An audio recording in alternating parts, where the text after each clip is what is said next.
Hi, ladies and gentlemen. Welcome to SA Accounting Academy. Here's a short clip on one of our previous webinars. I hope that you really do enjoy it. Welcome to the event this morning.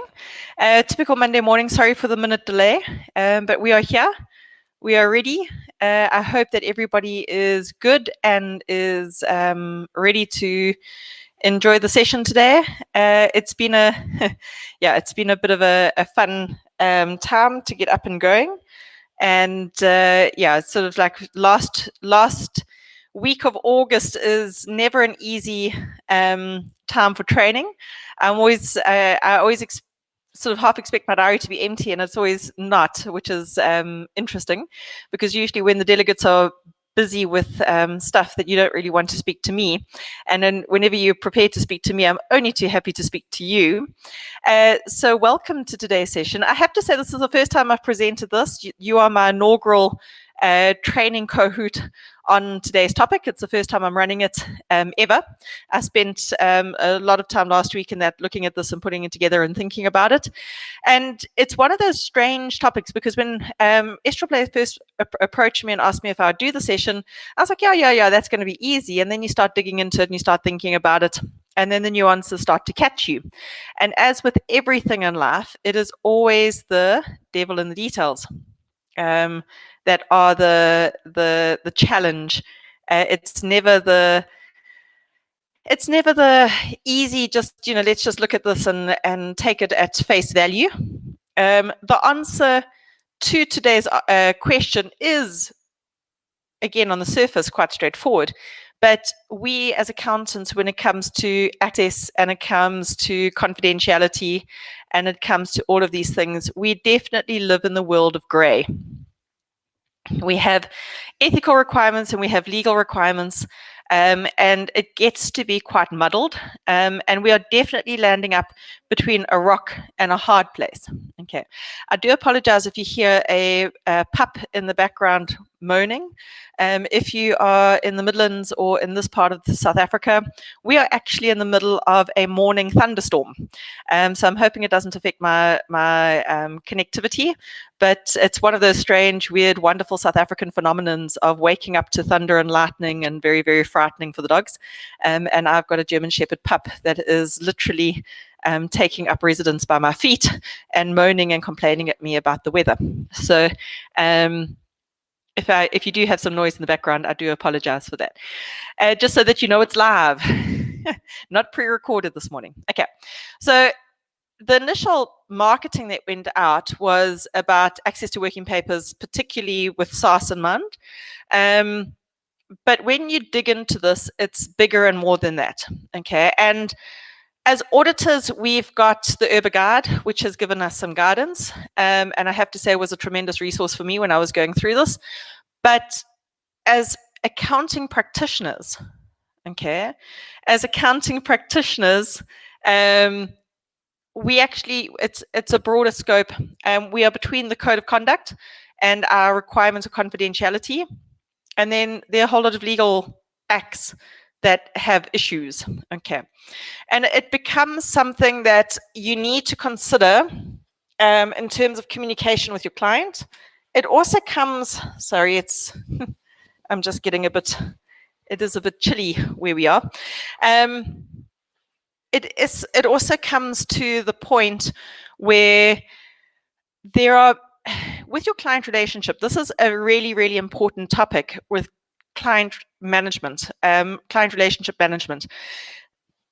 Specifically, and the more I thought about this, especially over the weekend in anticipation for today, for those that are not auditors, you actually have some very tricky spaces here because of the type of engagements and works you might be doing for your clients, that you might actually have client information on your premises for the fact that you needed to do payroll and you needed to do invoice runs and you needed to do other forms of work that is not purely tax and not purely audit, okay, and could very well be in the middle, somewhere in between. And just think of things like statutory work.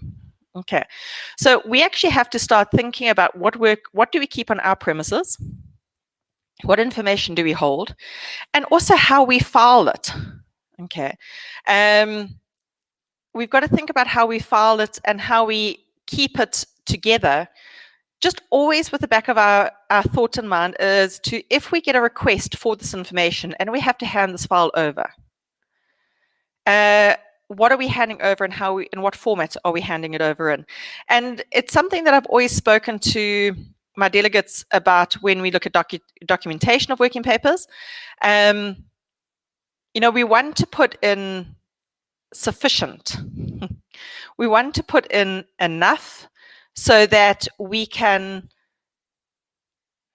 have the support for our conclusions, our opinions, the advice that we give, but we don't want to have more than we need. Okay, so right up front, George, I feel you. You know, I'm right here in Hilton, so I'm literally up the road from you. But we really have to start looking at, there's this risk that we want to put everything in the files. Okay, there's this risk that we want to document everything, put everything in the files, and we've got to start thinking about what is appropriate and sufficient for the engagement that we are dealing with. And I want you to have that thought in your head as we go through today. Are you, putting enough on? I hope you're all putting enough on to support the conclusion that you're reaching. My biggest concern is, are you putting too much in certain files? Okay. I've always said when I do audit documentation, your audit file actually has to be lean and mean. Your audit file has to be, it's an evidence file to support an audit opinion. Your compilation file is the fatty. Your compilation file is the juicy fat file that has a lot more data in it. But your audit file needs to be lean and mean. So what is the purpose of the engagement and the file that relates to that engagement? And I've had this query before where people have asked me, can my compilation audit file be the same file? No, absolutely not. And I hope that by the time we go through this, you'll start to understand my reasoning and my thinking. Okay, so we want to know who owns working papers. We want to know, granting access, what this all comes down to, when you can grant access. We've got various different, we've already got 3 areas that we need to consider: law, our ethical standards, our professional standards and ethical code of conduct, and when we are contractually bound, okay, for example, joint engagements. What are the risks, okay, when we do grant access? And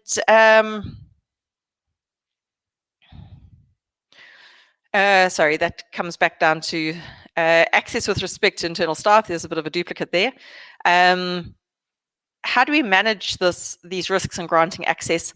Policies and procedures, engagement letters, authorization letters, acknowledgement, and other such things. So we are going to cover and go through all of this over the session today. Please, can you pop in your questions? Please, can you pop in your thoughts? Those of you that know me know that I like to take this on the fly and build them into our conversation. If I'm going to deal with it later, I will park it and deal with it later. If I can deal with it as and when it pops up, I'll deal with it as and when it pops up. We will have a break at about 10 o'clock, a 10-minute comfort break, so that you can grab coffee, chew and reflect on what we've discussed to that point, and then hopefully send a few more questions through that we can chat about. Okay, so we've got quite a bit about quite a bit to cover and quite a bit to look at, and some of it is fairly detailed law at the same time. Okay, so when we look at working papers and our files, just to take a step back a little bit, our working papers are really the tool that we use. These, you've got to think of working papers as being, they're kind of like, they're the process that we go through to get to the final product. So I'm going to keep, referring to you throughout today's session about what is the product that you are selling. Okay, what is it that is coming out of this, the process that enters your office, gets reflected, engaged, worked on in your office, and then out pops something that a deliverable to your client. Okay, the working papers are really your way of documenting your thought process, collecting evidence to support this deliverable that you're agreed to for your client. So they're the tools that we use. It could be from a software space, okay, it could be from a hard copy space, Okay, but this is definitely something that we have within our office that allows us to perform our function. I hope that you enjoyed that video. For more of our webinar videos, go to www.accountingacademy.co.za. Thank you and have a lovely day.